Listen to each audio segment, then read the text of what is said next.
హెచ్చర్లలో ఇటీవల ఓ మహిళ హత్యకు గురైన విషయం తెలిసిందే. ఈ కేసులో నిందితుడు ప్రశాంత్ ను అరెస్టు చేసి హత్యకు గల కారణాలు ఎస్పీ మహేశ్వర్ రెడ్డి మీడియాకు చెప్పారు. శ్రీకాకుళం జిల్లా శ్రీకాకుళం సబ్ డివిజన్ కి సంబంధించి హెచ్ఎల్ పోలీస్ స్టేషన్ లిమిట్స్ లో రీసెంట్ గా డిసెంబర్ 3వ తారీఖున మనకి హైవే పక్కన ఒక లేడీ, ఒక ఉమెన్ డెడ్ బాడీ ఉన్నట్టు మనకు ఇన్ఫర్మేషన్ వస్తుంది. సో దాని బేసిస్ మీద 279/2025 హెచ్ఎల్ఆర్ కేసులో కేసు రిజిస్టర్ చేస్తారు. అండర్ సస్పీషియస్ డెత్ 194 BNSS కింద రిజిస్టర్ చేస్తాము. సో దాన్ని ఫర్దర్గా మనకి వెరిఫై చేసి ఫర్దర్గా ఇన్వెస్టిగేషన్లో ఎవరైతే చనిపోయారో ఆ వ్యక్తి, ఉమెన్ ఎవరైతే ఉన్నారో ఆమెకు 42 సంవత్సరాలు ఒక ఉమెన్ లాగా మనకు తెలుస్తుంది. సో దాని మీద ఫర్దర్గా మనకు దగ్గరలో ఉన్న CCTVs ఇవన్నీ వెరిఫై చేస్తే తర్వాత ఆమె దగ్గర ఉన్న ఫోన్లో ఉన్న వాట్సాప్ డీటెయిల్స్ అవన్నీ మనం తీసుకొని వెరిఫై చేస్తే ఒక వ్యక్తితోటి గొల్లపల్లి ప్రశాంత్ కుమార్ అనే వ్యక్తి ఎవరైతే ఉన్నారో ఈయనది నర్సన్నపేట మండల్, సంతపేట స్ట్రీట్, ఈయనది నర్సన్నపేటలో. సో ఈయనతోటి మాట్లాడుతూ ఉన్నట్లు మనకు తెలుస్తుంది.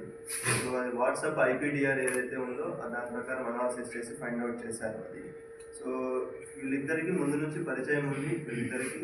సో ఆ పరిచయం ఉన్నప్పుడు వీళ్ళిద్దరు కలిసినప్పుడు కారులో అక్కడ ఒక గొడవ జరిగితే ఆ గొడవలో ఆమె డబ్బులు అడగడం, ఇతను డబ్బులు నేను ఇవ్వలేనని చెప్పడం, అలాంటప్పుడు నేను మీ ఇంటికి వచ్చి మీ వైఫ్కి మన గురించి చెప్తాను అని చెప్పి మాట్లాడడం వల్ల ఆ స్పర్ ఆఫ్ ద మూమెంట్లో అక్కడ జరిగి ఇతను ఆమెను చంపేయడం అనేది జరుగుతుంది.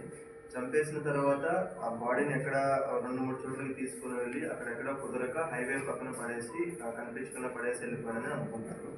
సో దాని మీద ఇతన్ని అరెస్ట్ చేయడం జరిగింది. సో ఈ పాత కేసెస్ కానీ లేవు మన దగ్గర, ఏం లేదు.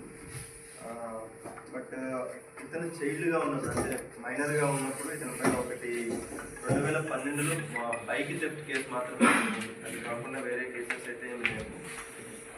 ఇది టోటల్గా మనకేంటంటే CCTVs ప్లస్ వాట్సాప్లో ఉన్న IPDR, మనకి నార్మల్ కాల్స్ కాకుండా వాట్సాప్ కాల్స్ మాట్లాడారు కాబట్టి ఈ IP అనాలిసిస్ చేసి IPDR అనాలిసిస్ చేసి.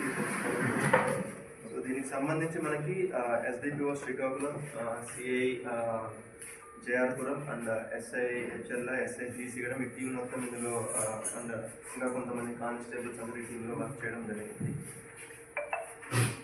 ఇది ఫస్ట్ కేసు. తర్వాత